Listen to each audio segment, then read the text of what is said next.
За одоо хамгийн сүүлийн саналаа танилцуулъя.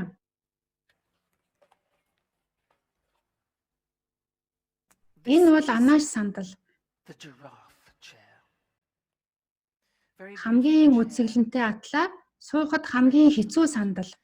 Та бүхэн мэдэх болов уу үгүй болов? Анааш бол хуурай газрын амьтад дотроо хамгийн том зүрхтэй амьт юм байна л да. Яг иймэрхүү том хэмжээтэй.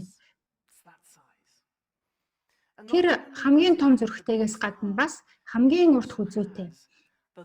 Маш урт хүзүүтэй болохоор алсын алсыг торхгүй харж чаддаг. Энэ сандал дээр сууж байхдаа бид нар инрэл, хайр, ойлголцлоор дүүрэн байдаг. Бид энэ сандал дээр суух үедээ өөрсдийн омог бардам зангаа ардаа орхидог. Бид хүмүүсийг анхааралтай сонсож эхэлдэг. Бид хүмүүсийг өөрсдийн оршин байгаа ертөнцийн татан оруулж анхаарал халамж тавьж эхэлдэг. Бусдын жаргал зовлонг ойлгодог ухаантай байна гэдэг бол хүний зан чанарууд дотроос хамгийн өвөөмөр сайхан чанар юм аа. Авраам Линкольн ингэж хэлсэн байдаг. Надад энэ хүн огт таалагдахгүй байна. Тийм болохоор би энэ хүний талаар илүү ихийг мэдэх хэрэгтэй байна. Би та бүхнийг энэ сандал дээр суугаасай гэж хүсэж байна. Бусдын нүдээр ертөнцийг харж чаддаг байж, бусдын бодит байдлыг илүү дутуу шүүмжгүйгээр хүлээн авч чаддаг болж, энэ дэлхийн ертөнцийн олон өнгө төрхийг яг байгаагаар нь тусгаж сэтгэл ханамж авдаг, тийм хүлээцтэй, тийм уужим сэтгэлтэй болоосой гэж хүсэж байна. Энэ сандал дээр үргэлж хэрэгэлдэг хамгийн чухал асуулт бол тэрний сэтгэлд ер нь юу байгаа юм бол доо? Тэр юу хүсэж байгаа юм болоо гэх асуулт. Энэ сандал дээр сууж байгаа хүмүүсийн хандлага бол ямар ч зүйл тохиолдсон ойлгохыг, ярилцахыг хичээдэг байх чанар юм аа. За тэгэхээр би та бүхэнд саналуудаа танилцуулж дууслаа. Та бүхэн одоо энэ 5 саналын аргыг ажил дээрээ бас гэртээ яаж хэрэгжүүлэе гэж бодож байна да. Жишээнтэй ажил дээрээ нэг ихтгэл тавьжээ гэж бодъё.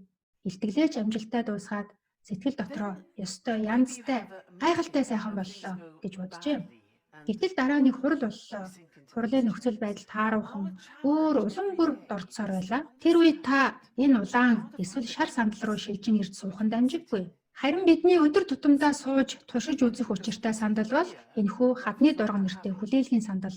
Энэ сандал дээрээс бид нар ийшээ суух уу, эсвэл тэр тал руу очиж суух уу гэдгээ шийддэг. Хэрвээ бид улаан эсвэл шар сандал дээр суучих бол амьдрал ямар хэцүү юм бэ? Аз жаргал гэж ерөөсөө алгаа хэмээн бодох болно. Харин энэ хоёр сандал дээр ирж суувал бид нар илүү ухаалаг, илүү нээлттэй, бас ухамсартай болдог. Би саяхан Виктор Франклийн "Ирчүүд утга учирыг эрэлхийлж байна" гэдэг номыг уншиж дуусглаа. Надад маш хүн сэтгэл хөдлөсөн нэг өгүүлбэрийг би та бүхэнд хэлье. Чамаас бүх зүйлийг чинь дулаан авч болно. Гэхдээ нэг зүйлийг бол огт чадахгүй. Тэр бол эрх чөлөө, сонголт хийх эрх чөлөө. Ямар ч нөхцөл байдалд орсон гэсэн ямар хандлагатай байх вэ гэдгээ сонгох эрх чөлөө юм аа. Энэ бол үнэхээр гайхамшигтай агуу хүч чадал юм шүү. Хэрвээ та дараагийн удаад хүүхдүүд рүүгээ хашгирах гэж байгаа бол эсвэл эцэг эхтэйгээ маргалтахаар шийдсэн бол өөр ажил дээрээ хэн нэгнийг шийтгэх гэж байгаа бол эдгээр сандлууд руу дөхөж ирээд ахин нэг удаа тунгаан бодоод үзээрэй. Хэрвээ та улаан сандал дээр суухаар шийдсэн бол ер нь бүхэл хүмүүс тэгж шийддэг л дээ. Намайг уучлаарай гэж хэлэх зоригтой болоорой. Бүгдийг ахиад эхнээс нь зөвөр хийгээд үзэх үү гэж асууж чаддаг байгаарай. За тэгэхээр эдгээр сандлуудыг та бүхэн гэр рүүгээ авч хараад туршаад үзээрэй. Өөрийн болгоод эзэмшээд аваарай. Хүүхдүүдтэй бас зааж өгөөрэй. Ажил дээрээ хурлын өрөөндөө аваачаа тавиарай. Хурлын чанар чансаа ямар их өөрчлөгдөхийг та төд удалгүй мэдрэх болно. Дараагийн удаад хэн нэгэн таны улаан товчлуурыг санамсаргүй дарчих бол танд 5 сандал, 5 сонголт байгаа шүү гэдгийг заавал санаарай. Бид нэг удаад нэг л зан авираа гаргаад сурчихвал энэ дэлхийн ертөнц илүү сайхан, илүү дээр газар болж хувирах боломжтой юм шүү. Анхаарал тавьсан та бүхэнд маш их баярлалаа. Thank you. Thank you. Thank you. Thank you. Thank you. Thank you.